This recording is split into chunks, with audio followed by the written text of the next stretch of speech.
down, there is a limit to the policymakers in terms of the fiscal and the monetary, the push, which can create an impact on the economy. On the top of that, we need to tackle with the virus.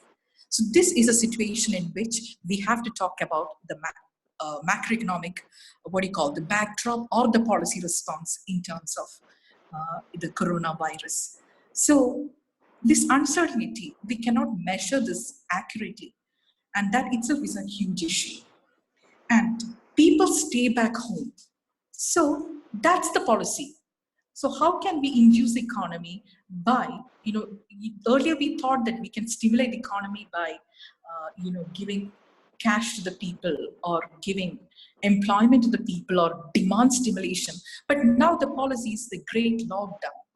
So when the country is in a great lockdown, we have also announced to extend the lockdown. We are reaching a point in which the economy, cannot be triggered back unless we open it staggered. So this is another takeaway, that we cannot do lockdown 1, lockdown 2 forever. We need to have an exit strategy as soon as possible for the economy to come back to the track. For this, I take clues from South Korea. They have gone for aggressive testing. They have focused on the public health infrastructure, and that's a track they followed, not the lockdown forever. So this is what we need to see. And Singapore, and recently they have opted for the lockdown also, but the aggressive testing, the kind of emphasis we need to give to the rapid testing and to the public health infrastructure. If you look at in terms of GDP, our spending on health is as low as 1% of GDP.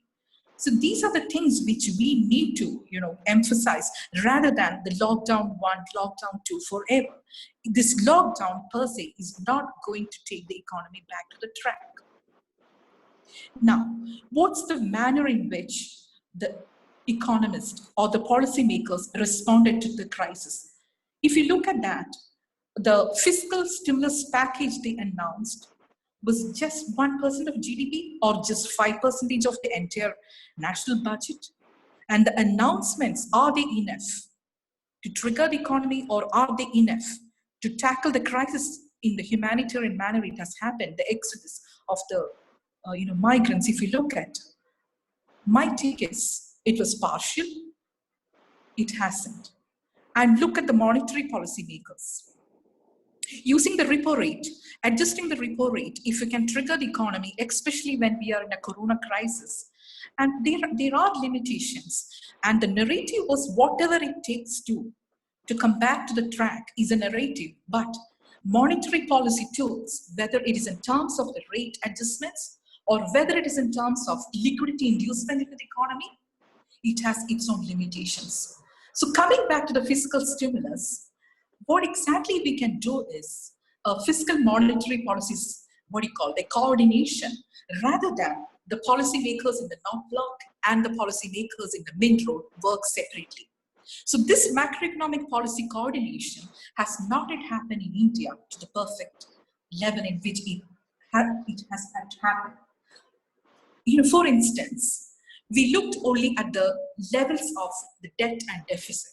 Why I'm talking about the debt and deficit? Because these are the times in which the debt and deficit can go haywire. But we should not be bothering about it. We should only have a plan for this excessive deficit procedure. If the deficit is beyond certain limit at this moment of time, you plan for this excessive deficit procedure, but you just front load or you just forget about your debt and deficit. This is what we need to do. And in this policy coordination, what has not happened yet is in terms of the financing pattern of deficits. And I heard a talk which is cropping up among the economists whether India should go to IMF or whether India should go for the seigniorage financing of deficit. In this policy context, if we change the financing pattern of deficit, which is existing is the bond financing, we can maximum go to an internal kind of finance the deficit if we focus on the fiscal seigniorage. But I have read recently in the Financial Express, I think it's by Professor Ajay Chikar, he was arguing for whether India should go IMF. whether we should be financing the deficit through the external. So these kinds of questions to tackle the crisis is very alarming. It's very disturbing. And these are the big decisions our government has to take, not only the levels of deficit. And regarding the levels of deficit, of course, there is a point that we need to keep it to the 3% of GDP, that we cannot spend more than that. But if it is through the compression of the public spending, these repercussions, it started showing up. We have made our country fiscally disciplined by expenditure compression, and the huge chunk of it was on the human development related spending or the social sector related spending. So at the cost of health sector, at the cost of education sector, we have been fiscally disciplined so far. So whether we should continue in this path when the corona hits our country, or whether we need a rethink regarding this fiscal austerity or the fiscal rules, this is something which we need to think about at this moment of time. Because monetary policy makers, if we allow the monetary policy makers to be the first movers, and then the fiscal policy follows, I don't think that kind of an unpleasant fiscal arithmetic can work at this moment. On the other hand, if there is a fiscal policy coordination with the monetary authorities in terms of the levels and the financing pattern of deficits, that's where the fiscal space or the public policy space can be argued about. And that's a huge policy thing for me to tackle this financial crisis. Let's look at what has happened across the countries. Students may be interested. There are 3 e-books on economics in the time of COVID-19. This was published by Center for Economic Policy Research Center. So you can read the articles by big shots in that book. And another important paper by National Bureau of Economic Research, NBER, they also worked out what could be the macroeconomics of epidemic. And these are different kinds of models they are playing with, like what kind of growth impact is expected, or what is a drag on the global growth because of this epidemic. But uncertainties are there, macroeconomic uncertainties are there, even then, based on some assumptions, sectoral assumptions, and also at the aggregate level, economists have started calculating the impact of this epidemic on macroeconomy. And the policy, one of the policy process happened in the European Central Bank is that they weighed the restriction on the amount of bonds which can be bought by the member state. And they called it as pandemic emergency purchase program. So that's another way, like COVID bonds. It may be similar to the bonds in the wartime. We call it at consoles during that time. So that could be another ways of financing. Excuse me, I'm having a little water.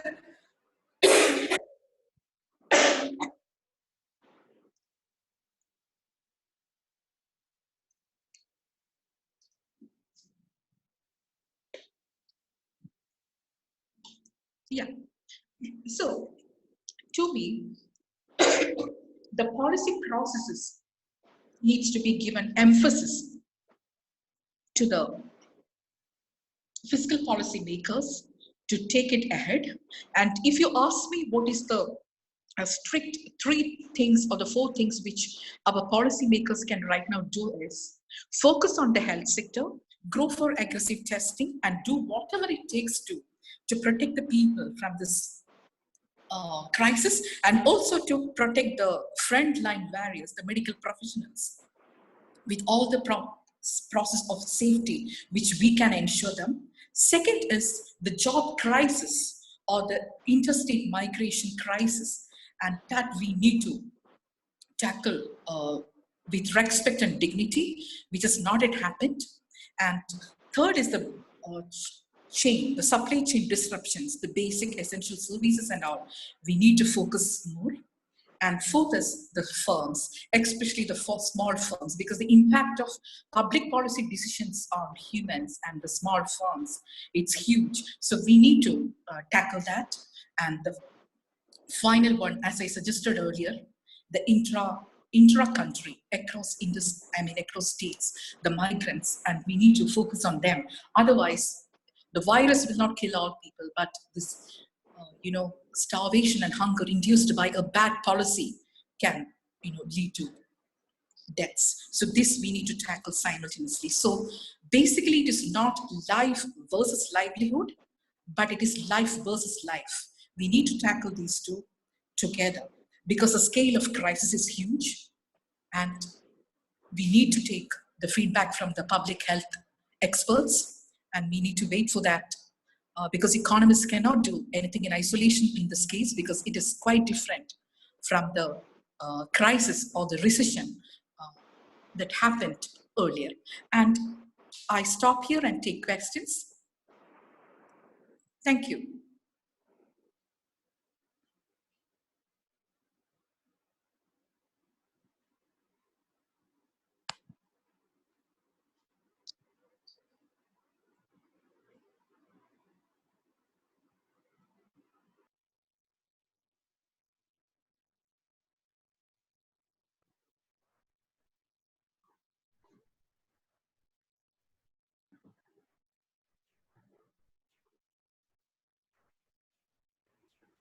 Yes.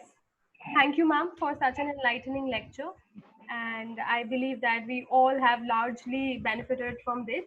I would now request the attendees to raise your hand through the app or through the Zoom software only, and I'll unmute you if you have a question I can pose in front. I can see Kajleen Kaur has a question. I shall unmute you.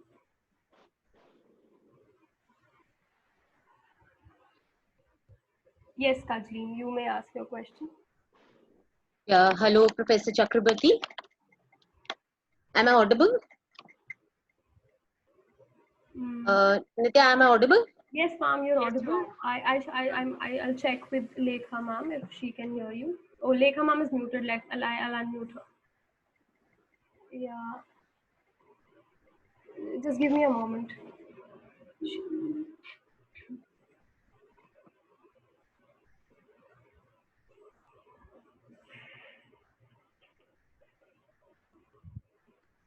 Yes.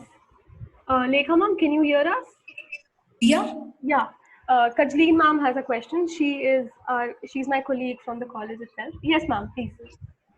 Okay, hello, Professor Chakraborty. Yeah. I think you've covered all the aspects in terms of expected change in the fiscal front and the monetary fund. But I have a small question here. Already we have certain doubts about the viability of the monetary authority or the monetary policy being able to control the consumer price index. So at the present one, now we are facing both the problems. That means the growth is at the lowest possible level, and inflation, when the demand is going to come back again, the inflation will pick up. So what do you think that the monetary authority should be doing, or what ideally? Because if it reduces the repo rate, obviously the growth rate will increase, the investment in the economy will increase, but simultaneously we expect huge comeback of aggregate demand once the things settle down. So what role or under what limitations do you think that the monetary authority is going to take charge of both the things? Thank you. Oh, thank you so much for asking me this question. This is my own, dilemma as well. Years back, I have written an article by analyzing the Raghuram Rajan's financial sector reforms, and you can see it in the EPW in 2008. I asked the same questions because that was the time in which there was an institutional change, a change in the thought process of what could be the new monetary framework for our country. Then came Urjit Patel recommendations. Then we have the mystery report on the International Financial Center. So the change was happening with regard to what the monetary policy authorities are supposed to do. So through this institutional reforms, what has happened to our country is now the RBI is mandated only to look into the price stability, inflation targeting. So from the discretion, there is a policy transition that has happened to the rules. And this rule is based, you know about it, the Tyler rule. Yes. It's the inflation targeting. Yes. Yeah. Yes, And this inflation targeting, it's again based on two important aspects. As you rightly pointed out, one is we should have an inflation anchor. Then second is the inflationary expectations, and inflationary expectations is an unobserved variable. And since 2011, we started floating the expectation survey to tackle this variable. Then the second component is the output gap. The macroeconomic uncertainty or the output gap we are grappling with is quite huge. And what exactly is this output gap? Output gap is a difference between your potential and actual. And actual GDP, we know through the methodological revisions and many things, bad inferences and bad methodology, we get the data, but we know its limitations. Okay, we got the actual GDP, but what about the potential GDP of our country? How to estimate the potential? Again, this is an unobserved variable.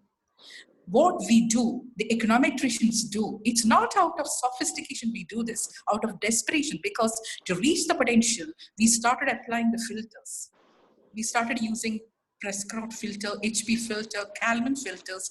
And what exactly are we doing in this process? We just take out the cyclicality and call that trend as potential. But potential is an envelope. So two limitations I put forward. One is the policy transition from the discretion to the rules, asking RBI only to look into the price stability. And will they be able to tackle this price stability? We don't know. Because the price stability is not exactly a monetary phenomenon in our country. We have supply side shocks, oil shocks, food crisis, onion crisis. So how the RBI, by adjusting the repo rates, is going to tackle the inflation itself is going to be a huge problem. Given all these limitations in our institutional decisions, we need to tackle the post-COVID strategy. And you rightly highlighted that, are we ready to do that? Or will RBI be able to tackle it? I doubt.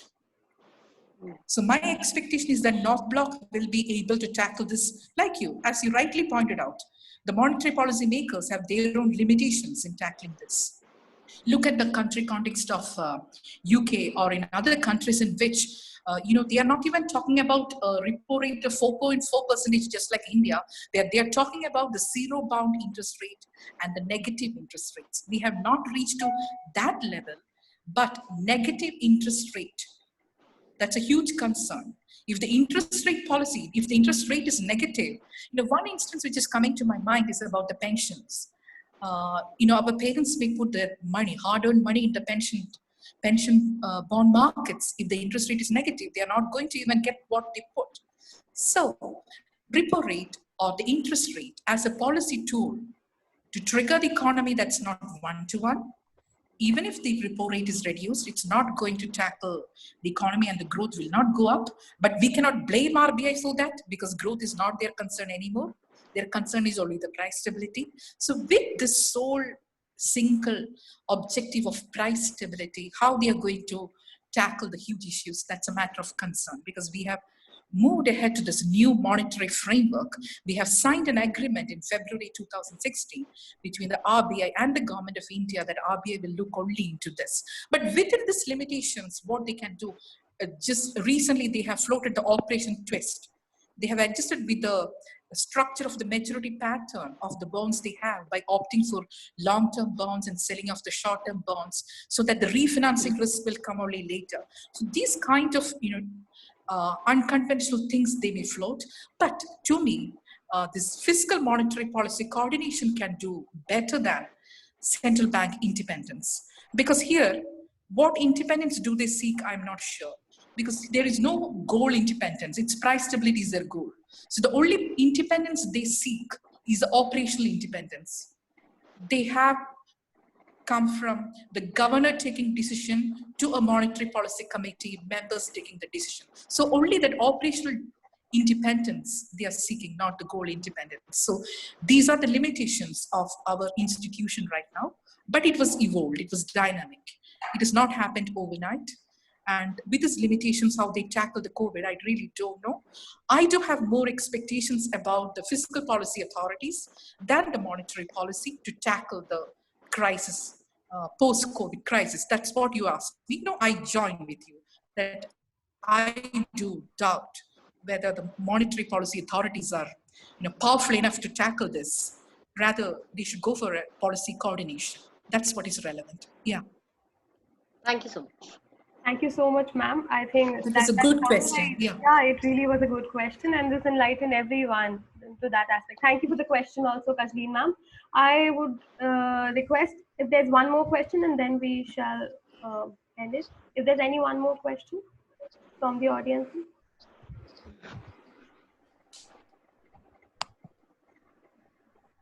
All right, so I really can't see anyone has a question. Okay, I had a question, ma'am, with respect to this particular path to recovery. So my students have been asking this question to me lately, that ma'am, do you think that universal basic income at this particular point of time to be put in place, Yeah. and what kind of fiscal constraints would it put? And then they were asking that it does incorporating UBI mean that you need to get away with other policies right now in place? For example, Yeah. pension systems, and then there are Manrega, and then there are a number of schemes. Should we get away with this and just put in place UBI? And if we are to place UBI, what kind of fiscal burden would it entail? So that's Yeah. Oh, that's wonderful question. This policy dilemma I had, whether we should go for participation income or whether you should go for basic income. So this was a debate. Participation income is when people participate in economic activity and earn an income.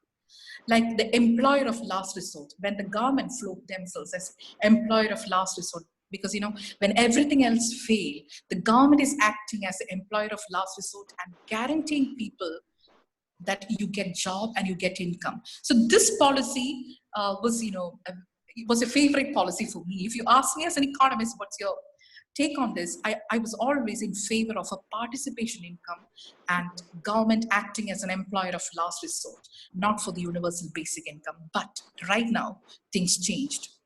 We need to wait for the economy to trigger and the government, the space or the fiscal space to trigger the job guarantee schemes. But right now, if you ask me what could be the policy, it's of course a universal basic income. Because earlier I thought that when the economy fails as a, as a compensation you give people some income, I thought that was basic income. Or when the automation, as rightly pointed out by Sampreet in her introduction, that when the artificial intelligence or when the automation replaces employment, then we guarantee some kind of a basic income to the people to cope up with that automation and its repercussions. But right now, people don't have job. The process is like stay home. The process is economy is locked. So the importance of basic income, the universal basic income, is quite huge right now, and we need to scale up that. And right now, what was announced by the government is not enough. We need to scale up that, and that's it. Maybe, if you ask me, it could be a judicious mix of both participation income and basic income, even in the post-COVID COVID period, as an appropriate policy strategy. Yes, Yeah. ma'am, you rightly said. Thank you so much for the answer. And now, on the behalf of Sri Gobind Singh College of Commerce, I would like to extend a vote of thanks to each and every one who have contributed to the overwhelming success of our first session in the series. We are immensely grateful to you, Professor Lekha Chakraborty, ma'am, who, in spite of a busy schedule, accepted our invitation at such a short notice and spared her valuable time with us. Thank you so, so much, ma'am. And we would also like to extend our gratitude to our principal, Dr. Jatinder B. Singh, for his constant support and guidance. We owe our heartfelt thanks to our department convener, Dr. Simarpreet Kaur, who has also actually readily taken up this initiative of coming up with the series. And next, I owe thanks to the organizing committee of our Department of Business Economics and Management Studies, who planned this program with meticulous care and made selfless efforts to make this event a unique one. We extend our sincere thanks to the audience for their wonderful cooperation. Thank you so much for joining us today. Thank you.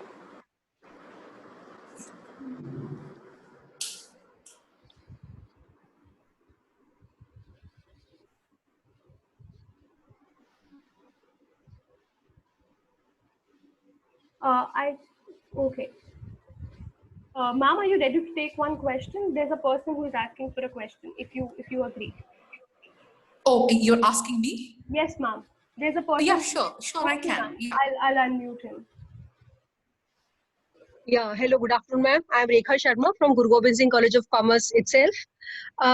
My question relates to the fact that coronavirus pandemic, has it killed the globalization movement, which was, on peak till now, and will be leading to nationalist or protectionist approach? Good question. Corona didn't kill globalization. We were in the process of retreat from globalization much before Corona. You remember the China, US-China protectionist war. And it's not the Corona that killed globalization, it was much before. And the economic diplomacy of our country is quite different. If you look at the way Modi posturing himself in the different world economic forums, it's like India is for globalization and there is no retreat from globalization. But if you meticulously look into the some of the fiscal policy measures or duty increase or some of the kind of fiscal policy measures that has happened in the North Bloc, I doubt whether we are also, aligned to this protectionist way. But it's not due to Corona. It happened much before, and it's quite scary that we're getting back to this protectionist mode. Yeah. Okay, thank you, ma'am. Thank you for the question. Thank you so much for the question, Rekha ma'am. So we do not have any more questions, and from here I would like to end the meeting by again a big thank you to you, Lekha ma'am. My pleasure. Really, Thanks for having me. taking our time and joining us today. This was very enlightening, and this was the need of the hour also, so that all of us can also put ourselves into great amount of time for this research, and we can think and keep thinking more about it. Thank you so much, ma'am. So from here we can. My pleasure. Okay, so we can end the session over here. I request everyone to please leave, and I'll end the meeting right from here on. Thank you.